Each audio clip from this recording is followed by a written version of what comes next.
My name is Dr. Scott Young with Hearing Solutions Centers, and we as an audiology group, it's at heartulsa.com. We're in the Tulsa area, and we've seen about 15 to 20,000 patients over the years. And we have as much as 35 years of experience in doing what we do.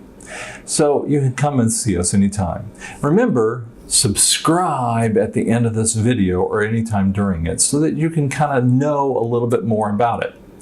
Last week, we talked about what a percentage of hearing loss was and the AMA calculation that's within it. So there's a percentage of hearing loss that comes in, and you can check out that last video. So a percentage of hearing loss is a calculator based upon the AMA, or American Medical Association calculation. That's an Algebra 1 calculation. Now you ask yourself, why does that matter? Well, let's explain why that matters. There are two big reasons for that.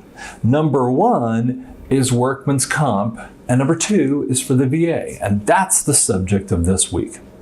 So with workman's comp claims or workman compensation, we have people who work in very, very loud environments. I'll give you an example. Here in the Tulsa area, we have people who work for airlines such as American Airlines. They're a great company, and I really recommend, if you're interested in that kind of company, go ahead and check it out. So with American Airlines, for instance, or United Airlines, or pick the airline that you want to look at, with each one of those companies, they know you're around a lot of loud sounds, so it causes some problems for the person with hearing damage. If you're around 150 decibel sound, or around 120 decibel sound, or 110 decibel sound, it's going to cause hearing damage for you over the years.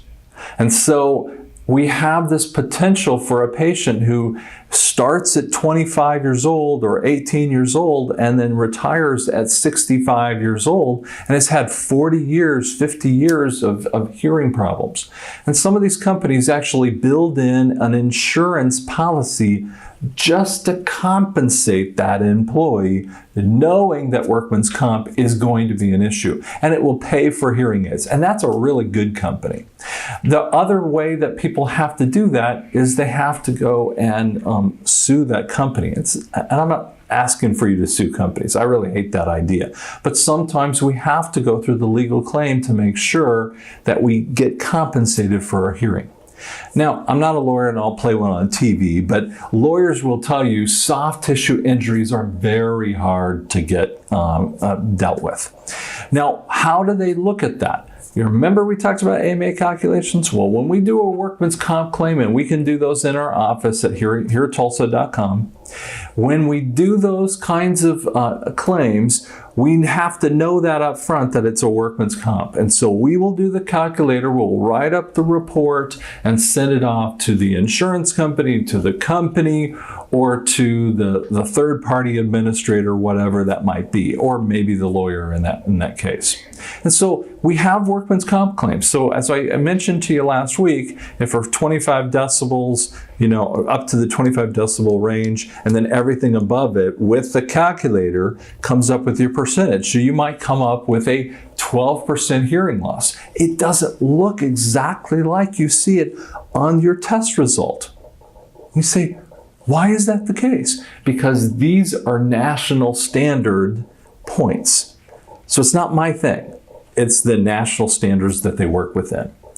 So if you have a 12% hearing loss, then that comes back to the claimant and the insurance company, and they negotiate how they want to do that. And so that's why workman's comp happens out there. Now, workman's comp has been around for a very long time. People fall, injure their shoulder, mess up their knee, their hearing, lose an eye. All of those things have been involved. But as audiologists, we help with that portion of that. You can't just go to XYZ hearing aid dispenser because they don't do the AMA calculations. You have to go to a doctor of audiology.